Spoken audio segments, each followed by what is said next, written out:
কুলিয়ারচরে ৩০ কোটি টাকার band role, stamp ও cigarette জব্দ। সমাধান টিভি ডেস্ক। কিশোরগঞ্জের কুলিয়ারচরে হেরিটেজ টোবাকো নামে একটি টোবাকো কোম্পানিতে অভিযান চালিয়েছে যৌথ বাহিনী। মঙ্গলবার ২৪শে সেপ্টেম্বর সকাল থেকে সন্ধ্যা পর্যন্ত অভিযান চালিয়ে বিভিন্ন অনিয়মে কোম্পানিটিকে ১,৯৫,০০০ টাকা জরিমানা করা হয়। পাশাপাশি ৪৭,০০০ ব্যবহৃত ব্যান্ড রোল এবং নকল সন্দেহে ১,৬০,০০০ শলাকা সিগারেট ও ১১,২৫,০০০ স্ট্যাম্প জব্দ করা হয়, যার আনুমানিক মূল্য প্রায় ৩০ কোটি টাকা। অভিযানে নেতৃত্ব দেন কুলিয়ারচর সেনা ক্যাম্পের camp commander major Mohammad Sajjad. এছাড়া উপস্থিত ছিলেন নির্বাহী ম্যাজিস্ট্রেট সামিউল ইসলাম, কাস্টমস এক্সাইজ ও ভ্যাট নরসিংদীর বিভাগের উপকমিশনার সুহেল রানা, কিশোরগঞ্জ জেলার পরিবেশ অধিদপ্তরের সহকারী পরিচালক আবদুল্লাহ আল মতিন।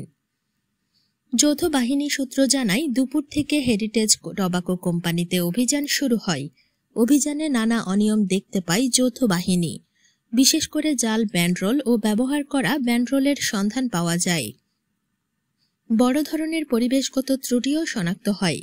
বিশেষ করে এখানকার বর্জ্য নদীতে ফেলা হয়, যা নদীর পানি দূষণ ও জনস্বাস্থ্যের জন্য বড় হুমকি।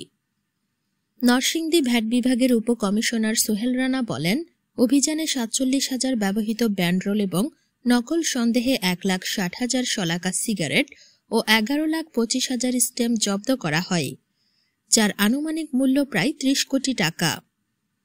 কোম্পানিটির বিরুদ্ধে রাজস্ব ফাঁকির মামলা দায়ের করা হয়েছে।